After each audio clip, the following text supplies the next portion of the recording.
Thank you for joining me for week 8 of the Me and White Supremacy virtual pilgrimage. It's my pleasure to be with you. I'm the Reverend John Borthwick, and I'm the minister here at St. Andrew's in Guelph. So over the last little while, 7 weeks in fact, we've been journeying through this book by Layla Saad called Me and White Supremacy as a way of engaging with this material in an incremental way to grow in our understanding of certain terms and certain concepts that maybe are new to us.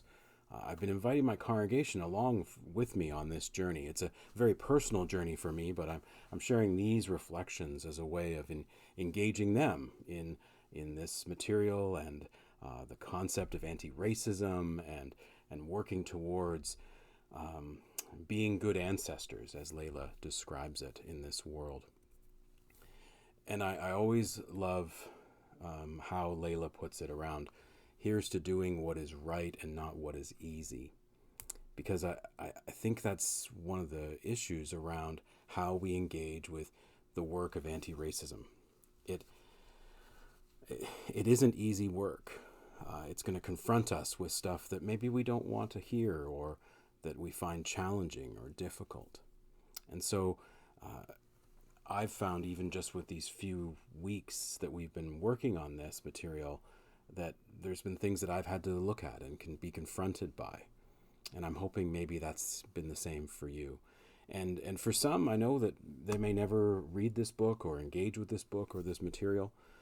For others, they've joined me on the pilgrimage, and we're having these interactions in between the weeks and sharing some personal stories and being vulnerable with each other as we bear witness to the ways in which this material touches our own personal lives and our own personal story and history. Today for week 8, and as Layla starts this section of the book and the next several weeks, she strongly suggests that there be a content warning as she sort of uncovers some of the specific racist actions that happen that BIPOC, Black people of color, experience in this world. And so a content warning as we engage in this material. If you are BIPOC, what I may say and how I may say it may be triggering for you. So please take care of yourself as you engage with this. And for those who are white or would affirm that they are a white person, we maybe need to listen a little more deeply as to some of these, because even the first one today that we're going to engage in, I'm very much aware of the number of conversations I've had over the years with folks who've wanted to argue this very specific point. So what is today's specific point? It's called, what is color blindness? And again, I always like to go with how Layla might describe or define a term. So what is color blindness? Race-based color blindness is the idea that you do not see color, that you do not notice differences in race, or if you do, that you do not treat people differently or oppress people based on those differences. Well, for me, as I engaged with this material this week and heard how Layla described color blindness, I accept that throughout my lifetime, the culture I was raised, the privilege that I hold, there have been many, many occasions where that kind of concept has crept in or been a part of a conversation that I've had. I'm very aware that over the years I have argued, I have denied, I have even gaslit, as Layla describes it, members of the BIPOC community, where they spoke of an encounter that they had with someone or with an institution or with something, and I denied their experience based on my belief, my perception, my misguided way of thinking that said, it wasn't about race what you experienced. I don't think it's because you are this or this color or that this is your cultural background that this is why you experienced what you experienced. And I confess that I've been a part of that I've done that throughout my lifetime. I'm glad that I'm more and more aware of that as I walk through this journey, but I'm aware that it keeps creeping up. And And Layla is right on when she says that it creeps up because it's essentially it's enmeshed in who I am and how I've been raised. It's enmeshed in me when I hear that an organization might be hiring, specifically seeking someone who is from the BIPOC community. And in my brain, there's this little thing that creeps up and says, well, how is that fair? How come a white person couldn't do that job?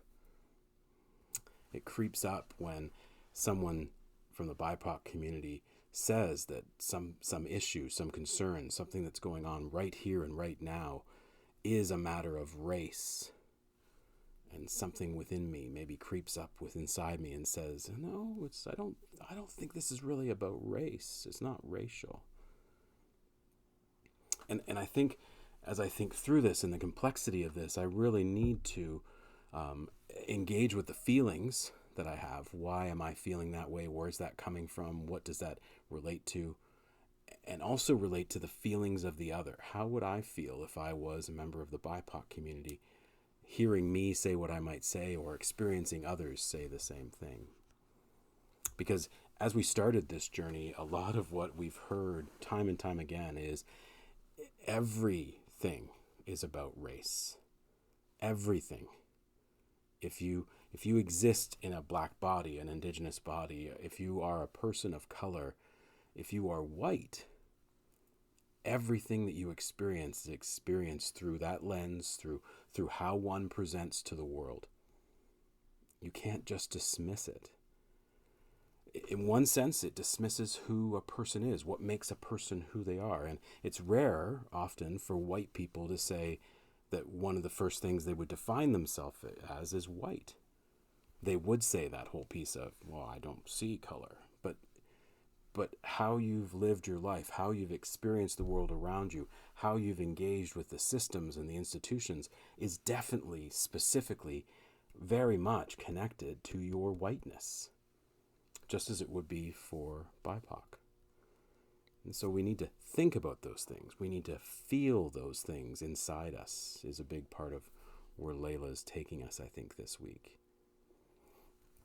And maybe the last thing I would just say is we need to have the courage, if one presents as white or owns their whiteness, we need to have the courage to counter those conversations that we have in the white community.